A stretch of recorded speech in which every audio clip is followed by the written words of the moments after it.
So let's start with a case, a 50-year-old woman with chest pain for several hours. I think this is sort of our bailiwick for most of us interventional cardiologists. We're seeing an acute inferior STEMI. She's having ongoing chest pain and went straight to the cath lab. And as you can see, she has right coronary subtotal total occlusion, probably was opening and closing as well. And then also on the left system, we can see that she has a severe stenosis in the circumflex obtuse marginal branch. So that begets the question, what do you do in this case of this person with acute inferior STEMI with severe stenoses in two possible culprits? So we know that there is a large proportion of patients with STEMI that have multivessel coronary disease, somewhere between 40 and 65%. And as I'll show you and as you know, they generally have worse clinical outcomes than those with single vessel STEMI. And so it begets a variety of questions like when should you intervene, particularly on the non-culprit vessel? How is it based on data? How do you decide, and timing, and so forth? So here, actually from the Cadillac trial more than 20 years ago, you can see that triple vessel disease over the next year has a higher mortality than double vessel disease or even single vessel disease in patients who present for primary PCI for STEMI.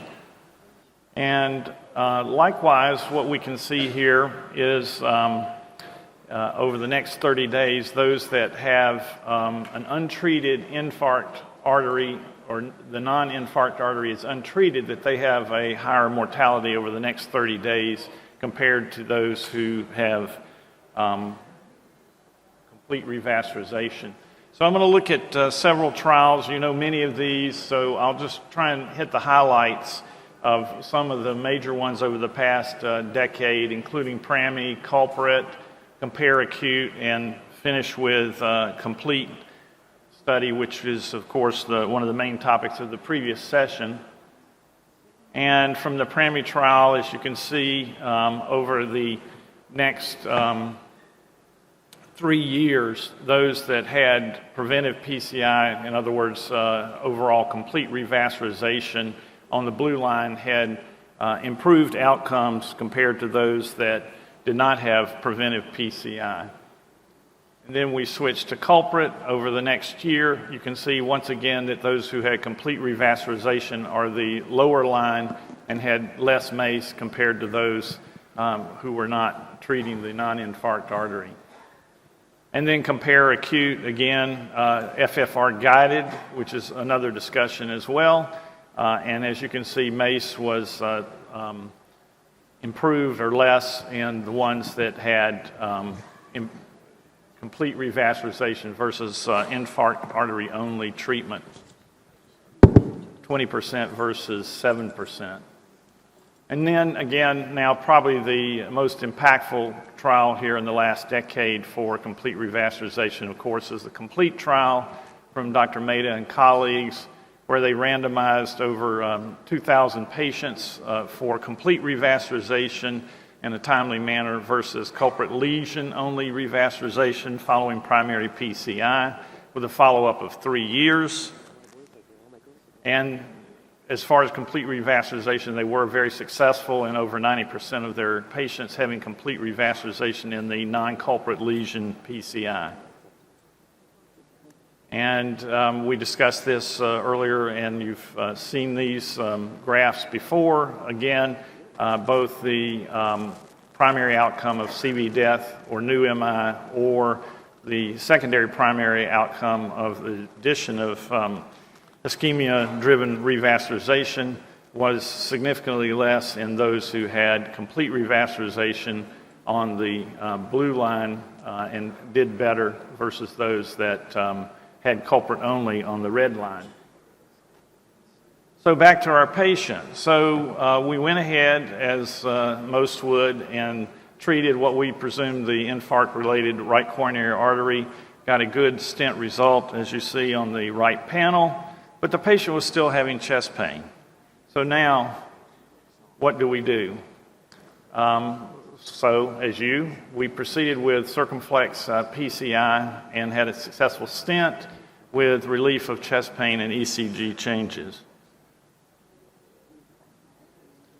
So Bill Fearon actually put this table together about 7 or 8 years ago, suggesting if you look at STEMI on the right column, that if you have non-culprit vessel, he actually suggested that you should consider having FFR-based decision-making to help you determine about whether or not you would proceed with PCI at some point in that non-culprit lesion.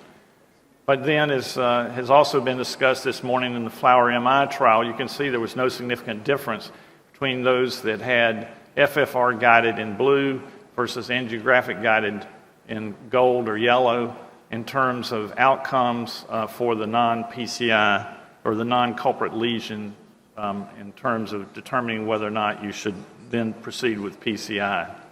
So again, angiographic appeared to be equal to FFR in the non-culprit lesions for determining which ones would get PCI. What about shock? So I think we have all understood or observed that the incidence of multivessel CAD is quite high in cardiogenic shock. And as you can see from some of the major shock trials, again, you're seeing it over 50% of patients who present in cardiogenic shock with STEMI have multivessel disease. And then we know from the culprit shock trial from Thiel and his associates that not only at 30 days, but also at 1 year, there was significant reduced incidence of mortality or renal replacement therapy, dialysis, in those patients who had only single vessel, the culprit lesion treated versus those that had the non-infarct related arteries treated at the time of the presentation. On the other hand, over the subsequent year, you can see that those that just had the culprit lesion treated did have a higher incidence of 1 year repeat revascularization on the top blue line over the subsequent year. But again, in a stable situation that allowed them to do better in terms of outcomes. So the bottom line is, what do the guidelines that came out a year ago this month and were printed out earlier this year for 2022 for the ACC, AHA guidelines along with SCI for coronary artery revascularization? So what they do say, of course, is that it's now a 1A indication in selected hemodynamically stable patients with STEMI and multivessel disease who have a successful primary PCI to have a staged PCI of the significant non-infarct artery in a temporal setting to reduce the risk of death or MI. And I'll explain that temporality here. We'll go into that. It's a 2A indication if they have a complex multivessel non-infarct artery disease to consider CABG. It's a 2B if they have low complexity multivessel disease to do PCI of the non-infarct stenosis at the time of the primary PCI, as we did in our patient that I showed you. And then from culprit shock, it's harm, do not perform PCI beyond the culprit artery in cardiogenic shock. And pretty complex algorithm here, but the bottom line is you can follow this to help determine, or if you need further guidance on how to direct your non-culprit vessel PCI and whether or not it's indicated. I think the highlight in red is very important, that from the complete trial, staged PCI can be performed in the hospital or after discharge up to 45 days post-MI. And the highlights again are the timing of the non-culprit lesion in PCI did not significantly impact outcomes. The median was 23 days.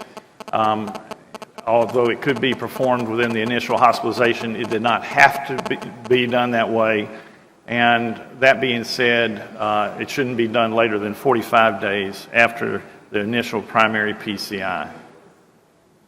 And take-home message is that while stage PCI in the hospital or after discharge up to 45 days with significantly stenosed non-culprit artery is recommended in select patients to improve outcomes, PCI of the non-culprit artery at the time of the primary PCI is less clear and can be considered in stable patients with uncomplicated revascularization of the culprit artery and low complexity non-culprit artery disease, as in the patient I presented, and normal renal function.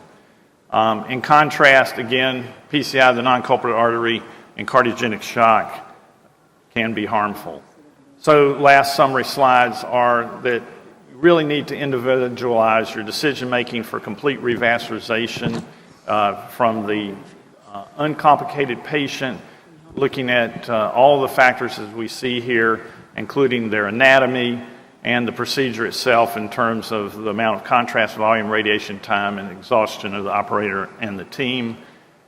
And basically, as has been mentioned here earlier, we really want to avoid the oculostenotic reflex, but have a thoughtful following of a protocol and really look at all the factors, not only the complexity of the lesion, but also the frailty of the patient, their comorbidities, and also your team and timing when you decide on whether or not you want to pursue and at what time you want to pursue the non-culprit PCI in the patient who presents with STEMI. So thanks very much.